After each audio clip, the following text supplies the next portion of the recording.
자, 요한복음 12장 37절부터 50절까지 우리 읽겠습니다. 요한복음 12장 37절부터 50절까지. 예수께서 이렇게 많은 표적을 저희 앞에서 행하셨으나 그들이 저를 믿지 아니하니 이는 선지자 이사야의 말씀을 이루려 하심이니 일러스되 여호와여 우리의 전한 것을 누가 믿었으며 여호와의 팔이 네게 나타났나이까 하였고 그러므로 저희가 능히 믿지 못하였고 또 이사야도 다시 말하기를 주께서 저희 눈을 멀게 하시고 저희 마음을 무디게 하셨으니 이는 저희로 하여금 눈으로 보지도 마음으로 깨닫지도 저희가 돌이키지도 내가 고치지도 못하게 하려 함이니라 했으니 이사야가 이렇게 말한 것은 예수의 영광을 본 후에 그를 가리켜 말한 것이라. 그러나 관원들 중에서도 예수를 믿는 자가 많되 바리새인들로 인하여 드러나게 말하지 못하니 이는 그들이 추례를 당할까 두려워함이더라. 저희는 사람의 영광을 하나님의 영광보다 더 사랑하였더라. 이에 예수께서 큰 소리로 외쳐 이르시되 나를 믿는 자는 나를 믿는 것이 아니요 실은 나 보내신 이를 믿는 것이며 나를 보는 자는 나 보내신 이를 보는 것이니라. 나는 빛으로 세상에 왔나니 이는 나를 믿는 자로 어둠에 거하지 않게 하려 함이니라.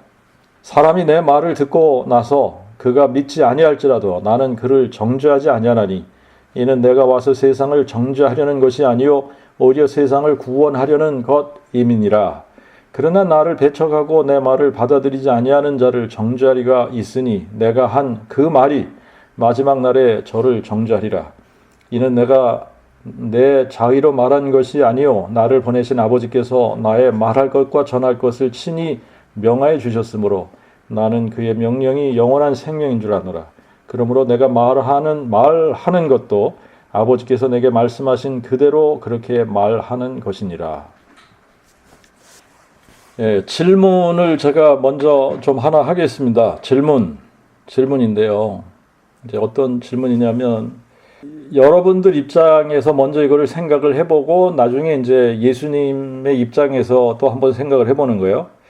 우리가 이런 두 가지 경우의 그 상황에서 언제 우리의 마음이 괴롭거나 힘들 것 같은가라고 하는 겁니다. 1번은 앞으로 어마어마하게 큰 고통이 나에게 다가오고 이제 조금 있으면 곧 굉장히 큰 시련을 내가 받게 될 것을 알아요. 그런데 그 시련이 지나가고 나면 그 고통의 시간이 지나가고 나면 엄청난 이 영광을 얻게 돼요. 그래서 그게 많은 사람들에게 이제 도움이 되게 된다는 것까지 알아요. 그런데 이제 조금 있으면 나에게 올 너무나 크나큰 시련과 고통 때문에 내가 그것 때문에 내 마음이 괴롭고 그것 때문에 내 마음이 힘들 것인가?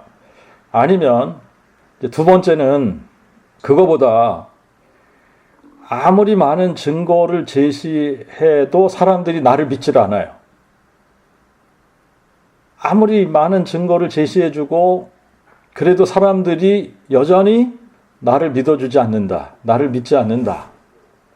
그러면 이 두 가지 상황 중에서 어떤 것이 나를 더 심적으로 힘들게 할까라고 하는 거예요. 우리 같으면 뭐가 우리의 마음을 더 힘들게 할까? 사람들이 우리를 아무리 많은 증거를 제시해줘도 우리의 말을 믿어주지 않을 때 그러면 이제 예수님의 입장으로 우리가 가서 한번 생각을 해보자고요. 예수님 입장으로 가서 그러면 예수님이 십자가를 지셔야지 될 십자가의 고난이 곧 닥쳤어요. 이제 며칠 있으면 예수님이 십자가의 고난을 당하셔야 돼요. 이건 너무너무 괴로운 거 아닙니까? 이게 너무너무 수치스럽고 너무너무 고통스러운 이 십자가의 고난을 당하셔야 되는 거예요. 그런데 그분이 또 아시는 게 너무나 확실하게 아시는 게 뭐냐면 그 십자가의 고난을 지나고 나면 부활의 영광이 기다리고 있어요. 그리고 이 부활의 영광을 통해서 온 인류를 구원하시게 돼요. 그런데 본인이 십자가를 지셔야지 될 그거를 생각하시면서 그것 때문에 마음이 괴로우실까? 아니면 아무리 많은 증거를 사람들 앞에 제시를 해주고 확실하게 증거를 보여줘도 사람들이 믿지 않는 것, 이것이 예수님의 마음을 더 괴롭게 할까? 어떤 거라고 생각하십니까? 증거를 제시해도 안 믿는 것 같아요. 두 번째 같으세요? 저도 두 번째 같아요. 이제 그 십자가 앞에 거의 다가가서 겟세마네에서는 인간의 그 본연의 어떤 그런 게 있으셨겠죠, 그죠? 근데 지금은 그분의 마음이 괴로운 게 그 첫 번째 이유보다는 두 번째 이유가 더 크다고 생각을 해요. 아무리 많은 증거를 보여줘도 사람들이 안 믿는 거예요. 안 믿으면 어떻게 해? 그 사람들이 다 어떻게 되죠? 그러니까 그게 더 그분이 오신 목적은 사실은 인류를 구원하기 위해서인데, 그죠? 그런데 아무리 많은 표적을 보여줘도 안 믿는다는 거예요. 안 믿는다. 근데 우리가 인간적으로도 그렇잖아요. 사람들이 언제 더 힘드냐면 사람들이 나를 믿어주지 않을 때. 내가 어떤 고통을 당하는 거에 대해서는 이거는 내가 감수해야 돼. 그러면은 그 부분에 대해서는 담담하게 뭔가 뭐 이렇게 할 수 있는 뭐 그런 것도 십자가하고 비교하면 안 되겠지만, 그런데 이제 사람들의 마음도 언제 괴롭냐면 우리를 안 믿어줄 때. 자, 그래서 이제 37절에 보면 예수께서 이렇게 많은 표적을 저희 앞에서 행하셨으나 그들이 저를 믿지 아니하니. 그런데 예수님께서 행하신 수많은 표적들, 예수님께서 행하신 이 수많은 표적들이 예수님에 대해서 어떤 부분을 증거한 거냐 하면 예수님이 계속해서 그 표적들을 통해서 선포하신 게 뭐라 그랬죠? 내가 그니라. 내가 그니라를 선포하신 거예요. 내가 그니라를 계속 선포하셨는데 그리고 증거를 보여주신 거 아니에요. 증거를 보여주시는데도 불구하고 사람들이 안 믿더라라는 거 아닙니까? 사람들이 안 믿더라. 자, 그러면 예수님께서 내가 그니라 라는 것은 내가 전능하신 하나님, 너희들이 전능하신 하나님 여호와라고 믿는 바로 그가 나야. 내가 그야. 내가 여호와야. 이거를 증거한 거거든요. 내가 하나님이야. 내가 전능자야. 이거를 계속 증거한 거란 말이에요. 그러면 이제 우리가 여기서 이제 질문을 해봐야 되는 게 뭐냐면, 그러면 하나님, 그러면 전능자 하나님은 몇 분이냐? 전능자 하나님은 몇 분이라고 성경에서 계시하고 있냐? 하나님께서 자기 자신에 대해서 몇 분이라고 계시하고 있느냐라고 하는 거죠. 한 분이잖아요. 그죠? 한 분. 구약에서만 한 분이라고 증거하는 게 아니에요. 지금 신약에서도 한 분이라고 증거하고 있단 말이죠. 그래서 이제 신약을 우리가 좀 가서 찾아보면 로마서 3장 30절에 하나님은 한 분이시므로 그가 할례자를 믿음으로 말미암아 또한 무할례자를 그 믿음을 통하여 의롭다 하시니라. 하나님이 한 분이시라는 거예요. 그 다음에 고린도전서 8장 6절에는 우리에게는 한 하나님 아버지가 계시니 만물이 그에게 낳고 우리가 그 안에 거하고 또 한 분 주 예수 그리스도가 계시니 만물이 그로 말미암고 우리도 그로 말미암느니라. 자, 이 얘기는 이게 다시 말하면 무슨 얘기냐면 우리에게는 한 하나님 아버지가 계세요. 한 하나님 아버지가 계셔서 그분이 만물이 그로부터 난 거예요. 그런데 또 그 한 분 하나님이 사람이 되셨어요. 그렇죠? 사람이 되셔서 그분이 주 예수 그리스도란 말이에요. 그러니까 우리에게는 한 분 하나님 아버지가 계시고 또 한 분 주 예수 그리스도가 계신 거예요. 사람 되신 분이 또 한 분 계신 거야. 그런데 이게 두 분이 아니라 한 분인 거야. 한 분.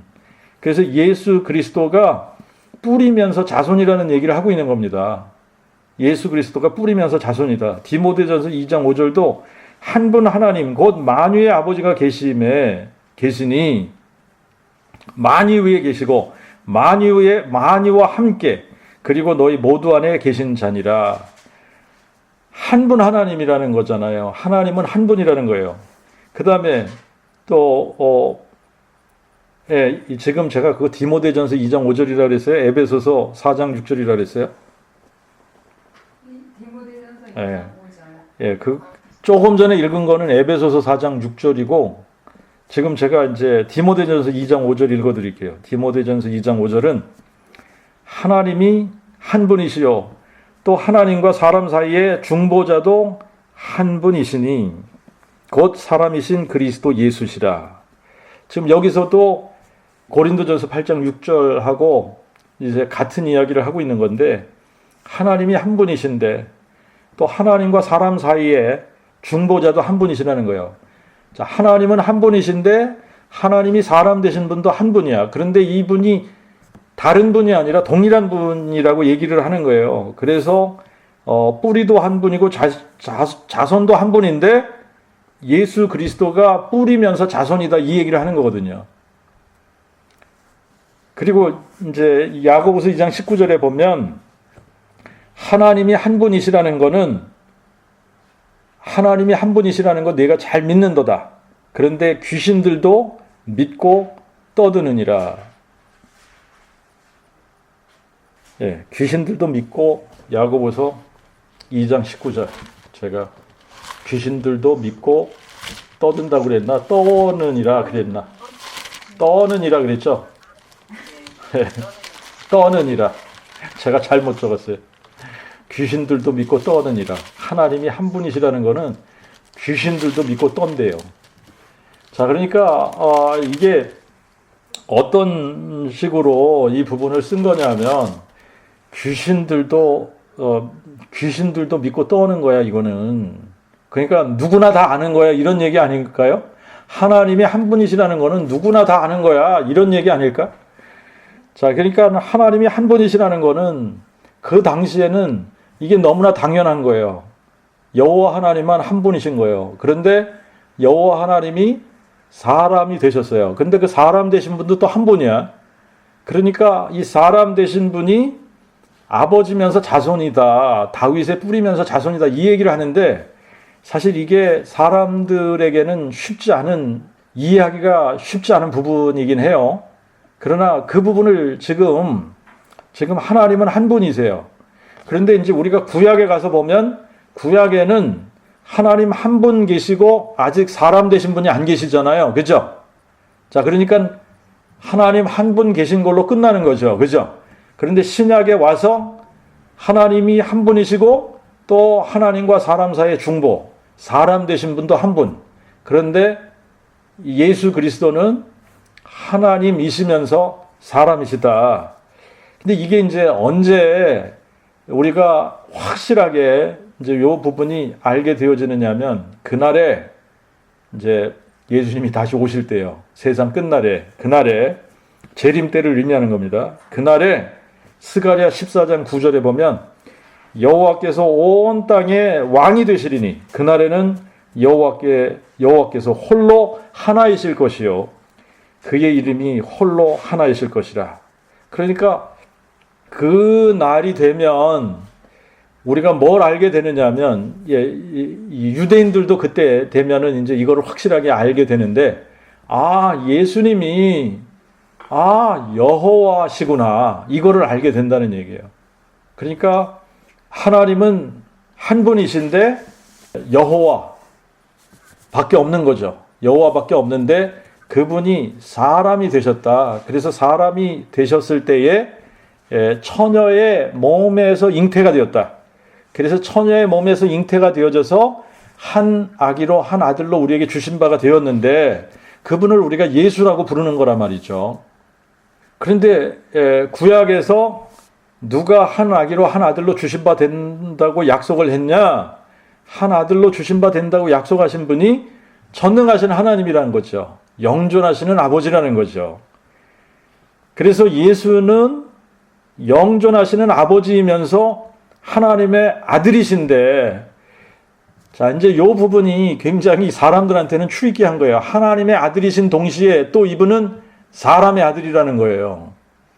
자, 이게 가능하냐라고 하는 거죠. 사람들이 이제 여기서 이게 도대체 불가능한데 이걸 어떻게 예수를 보면 사람들의 눈으로 보면 똑같은 사람이에요. 우리하고 똑같은 사람. 우리하고 너무나 똑같은 사람인데 이분이 자기가 자꾸 하나님의 아들이라는 거야. 그리고 내가 그니라. 내가 처음부터 너에게 말하여 온 자니라. 여호와라고 자꾸 주장을 하시는 겁니다. 자, 그러니까 도대체 이분을 누구라고 해야지 될까? 그런데 예수님 편에서는 이게 사실인 거예요. 사실. 뭐가 사실이냐? 그분은 하나님의 아들이신데 동시에 또 누구의 아들이죠? 사람의 아들인 거예요. 마리아를 통해서는 사람의 아들이고, 그렇잖아요? 그런데 누구에 의해서 잉태가 되었다? 하나님에 의해서 잉태가 되어졌다. 그러니까 하나님의 아들이신 거예요. 하나님의 아들이시면서 또 다윗의 자손인 거야. 그래서 이제 예수님께서 나 예수는 내가 다윗의 뿌리요 자손인 거야. 이거를 계속 강조하신 거 아닙니까? 내가 다윗의 뿌리요 자손이야. 나는 다윗의 뿌리요 자손이야. 그런데 사람들은 어떻게 하나님의 아들이면서 사람의 아들이 될 수 있냐? 이게 도대체가 이해가 안 된다라고 하는 거죠. 그런데 예수께서 행하신 많은 표적들은 뭐를 증거하고 있는 거냐? 예수가 여호와 하나님이 사람 되신 분이야. 이거를 증거하는 거거든요. 그래서 예수님께서 하신 말씀이 뭐냐면 요한복음 8장 24절 25절에 너희가 만일 내가 그인 줄 믿지 아니하면 너희가 너희 죄 가운데서 죽으리라. 나는 처음부터 너희에게 말하여 온 자니라.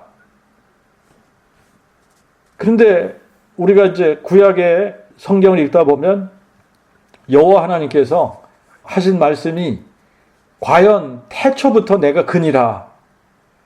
여호와 하나님이 하신 말씀이 과연 태초부터 내가 그니라. 근데 예수님이 내가 그니라 하시는 거예요. 내가 처음부터 너에게 말하여 온 자, 내가 그니라. 내가 그인 줄 믿지 아니하면 너희는 너희 죄 가운데서 죽으리라. 자, 그러면 여기서 이제 또 질문이 있습니다. 어떤 질문이냐면 너희가 만일 내가 그인 줄 믿지 아니하면 너희는 너희 죄 가운데서 죽으리라. 이 말씀이 그때의 유대인들에게만 적용이 되는 거냐? 아니면 그때나 지금이나 모든 사람에게 동일하게 적용이 되는 거냐? 어떤 거죠? 그 당시에 유대인들에게만 적용이 되는 겁니까, 이거는? 아니면 지금 그때나 지금이나 누구에게나 다 적용이 되는 걸까요? 누구에게나 다 적용되는 겁니다. 자, 그러면 이게 이제 문제가 되는 거예요. 누구에게나 다 적용이 된다 그러면 너무나 많은 사람들이 지금 예수님에 대해서 잘못 알고 있다는 거죠. 2000년 전에도 유대인들이 예수님이 누군지를 몰라서 예수님을 십자가에 못 박았어요. 지금 이 부분을 우리가 좀 생각을 해보면 그런 거예요. 2000년 전에나 지금이나 이게 동일하다. 누구에게나 다 적용이 된다 그러면 지금 예수님에 대해서 너무나 많은 사람들이 잘못 알고 있다라고 하는 겁니다. 그 당시에 유대인들이 문제가 뭐였냐면 예수님께서 내가 그니라 그러면서 많은 표적을 보여주셨어요. 그런데도 믿지 않았다라고 하는 겁니다. 예수님이 여호와 하나님이라고 믿어야지 되는데 그렇게 믿지 못한 거예요. 그런데 지금도 많은 사람들이 예수님을 믿는다고 하는데 예수님께서 내가 그니라 내가 그인 줄 너희가 믿지 아니하면 너희는 너희 죄 가운데서 죽으리라 하신 이 말씀, 이제 이 말씀이 누구에게나 적용이 된다 그러면 이게 상당히 많은 사람들에게 문제가 되는 구절이에요. 그리고 이제 이 부분이 사실은 예수님의 심령을 괴롭힌 부분이라고 생각을 하면 될 것 같아요. 아무리 많은 표적을 보여줘도 믿지 않아요. 그리고 믿는다고 하는 사람들 중에서도 그 사람들이 사람의 영광을 하나님의 영광보다 더 사랑하더라. 이렇게 되지 않습니까? 그러니까 어떤 면에서 지금도 마찬가지예요. 많은 사람들이 예수 믿는다고 해요. 그런데 사람의 영광을 하나님의 영광보다 더 사랑하는 거예요. 자, 이제 그게 그때나 지금이나 같은 문제라고 생각을 합니다. 근데 요한복음을 기록한 이유를 요한은 분명하게 밝히지 않았어요? 너희로 예수께서 그리스도 하나님의 아들이심을 믿게 하려 하며, 예수가 그리스도다라는 이 말의 뜻이 암시적인 의미, 성경에 암시되어져 있는 의미는 예수는 다윗의 뿌리요 자손이다 이 말이라고 그랬잖아요. 예수는 다윗의 뿌리요 자손이다. 예수는 여호와 하나님이 사람 되신 분이다. 예수는 영존하신 아버지가 한 아기로 한 아들로 우리에게 주신 바 된 분이다. 이게 그리스도라는 뜻이라는 거예요. 이거를 믿게 하려고 요한복음을 기록했다는 겁니다. 그래서 내가 그인 줄 너희가 믿지 아니하면 너희는 너희 죄 가운데서 죽을 것이야. 나는 처음부터 너에게 말하여 온 자니라. 이걸 예수님께서 계속 이거를 선포하신 거고, 그분이 행하신 표적들도 이거를 나타낸 거다. 그리고 이제 41절에도 이사야가 이렇게 말한 것은 예수의 영광을 본 후에 그를 가리켜 말한 것이라. 그런데 이사야 6장에 가서 우리가 이사야가 무엇을 봤는지 읽어보면, 이사야는 하늘의 보좌에 앉으신 대주제 만군의 여호와 하나님을 본 거예요. 만군의 여호와 하나님의 영광을 봤는데, 요한은 이 부분을 어떻게 해석하고 있느냐 하면, 이사야가 그 당시에 자기가 봤던 만군의 여호와 하나님의 영광은 예수의 영광인 거야. 지금 예수를 누구하고 이렇게 동일시하는 거죠? 여호와. 예수가 여호와인 거야. 예수를 여호와라고 지금 선포하고 있는 거예요.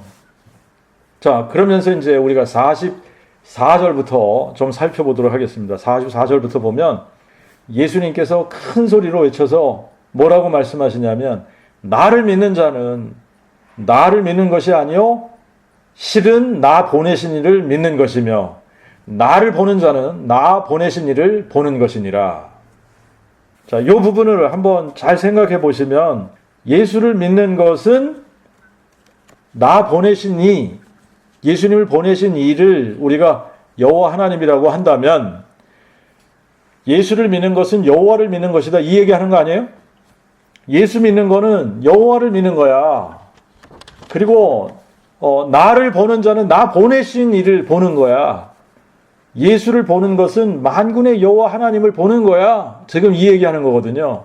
그러면 이거는 다른 말로 하면 나와 아버지는 하나다, 이 얘기를 하시는 거예요. 나와 아버지는 하나야. 그리고 46절에 보면, 나는 빛으로 세상에 왔나니 이는 나를 믿는 자로 어둠에 거하지 않게 하려 함이니라. 나를 믿는 자는 예수님이 빛으로 세상에 오셨다 그러는데, 우리가 지난주에도 살펴봤지만 빛은 그분 안에 있는 생명이 빛이라 그랬죠. 그분 안에 있는 생명이 어떤 생명이라고 그랬죠? 영생이라고 그랬죠. 영생인데, 영생은 다른 말로 하면 부활이라고 그랬잖아요. 부활 생명. 부활이 죽어도 사는 거니까, 영원히 사는 거니까 부활 생명이란 말이에요. 그래서 빛은 그분 안에 있는 생명이고, 생명은 영원한 생명이고, 그것은 부활 생명이기 때문에 예수를 믿는다라고 하는 것은 그분이 부활 생명이라는 걸 믿는 거고, 또 예수를 믿는다라고 하는 것은 내가 그니라 하셨으니까 예수를 만군의 여호와 하나님으로 믿는 거예요. 그러면 이렇게 믿을 때에 흑암의 권세에서 건짐을 받는 거잖아요. 우리가 흑암의 권세에서 건짐을 받고 빛으로 옮겨지는 거예요. 영원한 생명으로 옮겨지는 거예요.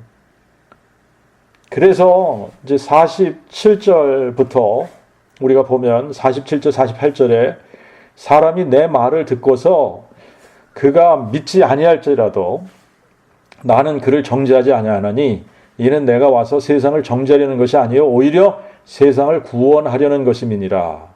그러나 나를 배척하고 내 말을 받아들이지 아니하는 자를 정죄하리가 있으니 내가 한 그 말이 마지막 날에 저를 정죄하리라. 이 부분을 한번 잘 생각을 해보시면 예수님께서 나를 믿지 않아도 나는 그를 정죄하지 않는다. 이유는 그분이 지금은 초림 때는 그분이 세상을 심판하러 오신 게 아니거든요. 그분이 세상을 심판하러 오신 게 아니라 세상을 구원하러 오셨단 말이죠. 그러니까 지금은 내가 너희들을 정죄하지 않아. 그런데 그 날이 되면, 마지막 날이 되면 너희들을 정죄하리가 있는데 내 말이, 지금 이 부분이 잘 생각해 보시면 내 말이 너희들을 정죄할 거야. 내 말이 나를 믿지 아니한 자들을 그날에 다 내 말이 정죄할 거야. 그렇게 얘기하셨어요. 그죠? 자, 그런데 예수님이 하신 말씀을 요약을 하면 내가 그니라, 내가 부활이요 생명이니라, 이 말씀하신 거잖아요. 그러면 이거를 통틀어서 이거를 한마디로 요약을 하면 이게 그 복음 아닙니까? 예수님께서 하신 말씀이 뭐냐? 그 복음이에요. 그 복음. 그 복음 선포하신 거예요. 내가 그니라, 내가 부활이요 생명이니라. 그 복음을 선포하셨는데 예수님께서 하신 말씀이 그 복음이에요. 그러면 그 복음이 어떻게 마지막 날에 그를 믿지 아니한 사람들을 정죄하게 되나? 이 부분을 한번 살펴보면 이렇게 되는 겁니다. 자, 예수님께서 내가 그니라 선포하셨어요. 그런데 그 날이 되면 여호와께서 온 땅의 왕이 되시고 그날에 여호와께서 홀로 하나이실 것이고 그의 이름이 홀로 하나이실 것이니라. 그러니까 예수님이 누구라는 것이 밝혀지느냐 하면 예수님이 여호와시구나, 이게 밝혀지는 거예요. 내가 그니라 그러셨는데 정말 예수님이 만군의 여호와시구나, 이게 드러나는 겁니다. 그때가 되면 내가 그니라 한 것이 사실로 드러나는 거예요. 자, 그 다음에 예수님께서 내가 부활이요 생명이라 그랬잖아요. 내가 부활이요 생명이라 그랬어요. 그런데 예수를 십자가에 못 박고 나서 예수가 죽었다라고 생각을 한 겁니다. 십자가에 못 박았으니까 예수는 죽은 거야 라고 생각을 한 거죠. 그런데 그날이 되면 예수님이 부활체로 영화된 몸으로 영광스러운 모습으로 영원히 살아계시는 하나님이시라는 것을 우리에게 보여준단 말이죠. 그러니까 뭐가 드러나냐? 예수께서 부활이요 생명이신 게 그날에는 확실하게 드러나는 거예요. 그래서 내가 한 말, 그 복음이 사실로 드러나기 때문에 이거를 믿지 아니한 사람들이 다 정죄받게 된다는 거예요. 뭘로? 그 복음으로, 그 말로. 만약에 예수님께서 내가 그니라 하셨는데 이게 사실로 드러나질 않았다. 내가 부활이요 생명이라 그렇게 말씀을 하셨는데 이게 사실로 드러나질 않았어요. 그러면 정죄받을 사람이 있어요, 없어요? 아무도 없는 거예요. 그죠? 아무도 없는 겁니다. 그런데 예수님이 하신 말씀이 그날이 되면 자기들의 눈으로 똑똑하게 보게 되는 거예요. 아, 이분이 그니라 그러셨는데, 아, 예수님이 여호와 하나님이시구나. 한 분이시구나. 사실로 드러나는 겁니다. 예수님이 부활이요 생명이라고 하셨는데, 아, 정말 부활하셨구나. 사실로 드러나는 거예요. 그래서 이 예수님께서 하신 말씀이 모두가 다 사실로 드러나니까 모든 무릎이 예수의 이름 앞에 꿇게 되는 겁니다. 모든 무릎이 예수 이름 앞에 굴복되고 모든 입으로 예수를 주라고 시인하게 되는 거예요. 그래서 그 복음이 그날에는 믿지 않는 사람들을 다 정죄하게 되는 겁니다. 그리고 이제 49절 50절 보면 이는 내가 내 자의로 말한 것이 아니요 나를 보내신 아버지께서 나의 말할 것과 전할 것을 친히 명하여 주셨으므로 나는 그의 명령이 영원한 생명인 줄 아노라. 그러므로 내가 말하는 것도 아버지께서 내게 말씀하신 그대로 그렇게 말하는 것이니라. 자, 이게 사실 그냥 쉽게 얘기하면 다른 말로 예수님께서 무슨 얘기 하시는 거냐면 내 말이 아버지의 말이야 이 얘기잖아요. 내 말이 아버지의 말이야. 아버지의 말씀은 내 말이고 내 말은 곧 아버지의 말씀이고 이거를 어떻게 하냐? 어떻게 내 말이 아버지의 말하고 똑같다는 걸 어떻게 하냐? 나와 아버지는 하나니까. 나와 아버지는 하나니까. 나는 다윗의 뿌리요 자손이니까. 아버지의 말이 내 말이고 내 말이 아버지의 말인 거야. 이 얘기를 하시는 거예요. 그래서 그분의 말씀이 그 복음이고 그게 영원한 생명인 거야. 자, 여기서 이제 이 영원한 생명이라는 부분을 우리가 잠시 생각을 해보고 영원한 생명이라는 거예요. 영원한 생명. 자, 영원한 것. 이거는 이렇게 잠시 반짝했다가 사그러지는 게 아니잖아요. 영원한 생명은. 자, 영원한 생명은 영원한 거예요. 그죠? 영원한 겁니다.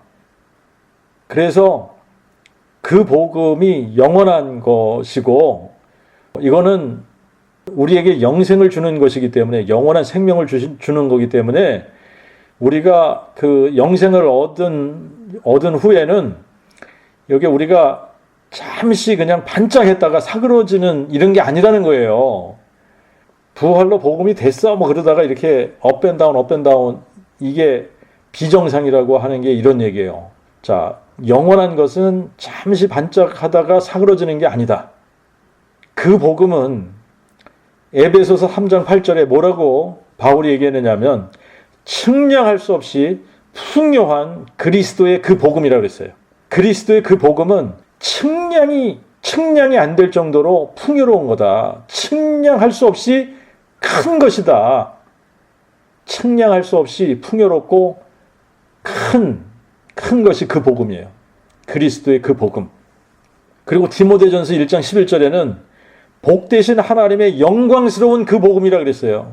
그 복음은 영광스러운 거예요. 영광스러운 거. 그래서 그 복음은 측량할 수 없이 크고 영광스러운 것이 그 복음이다.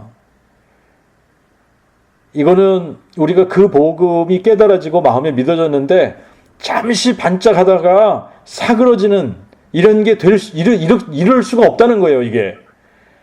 그 복음을 우리가 마음에 믿었다. 그래서 영원한 생명을 얻었다.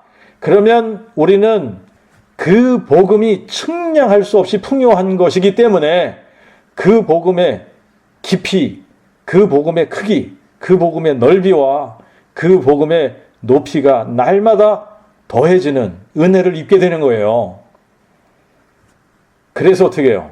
그 복음으로 인해 날마다 기뻐하는 거예요. 그죠? 그 복음으로 인해서 날마다 감격하는 겁니다. 그 복음으로 인해서 감사하는 거예요.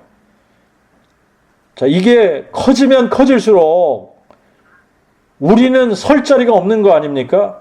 그 복음이 우리 안에 전부가 되면 전부가 될수록 우리는 없어지는 거잖아요. 우리가 있을 자리가 없는 거예요. 그죠?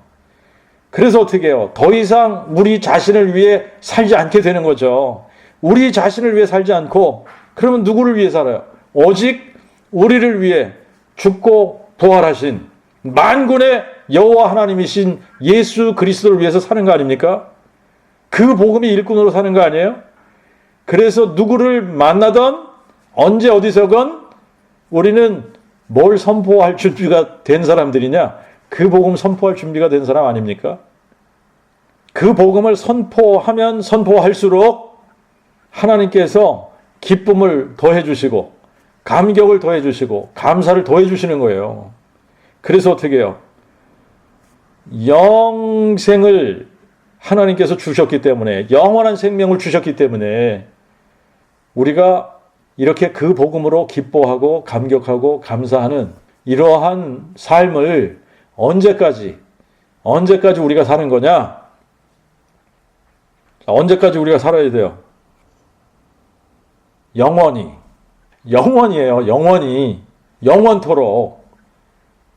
영원토록. 왜 그러죠? 영원한 생명이기 때문에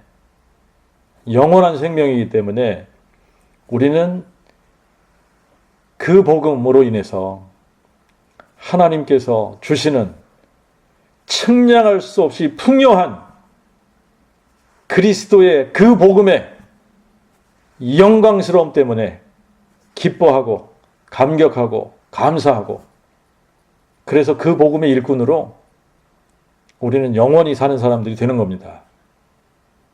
아멘. 자, 오늘 여기까지 하고 우리 같이 기도하겠습니다.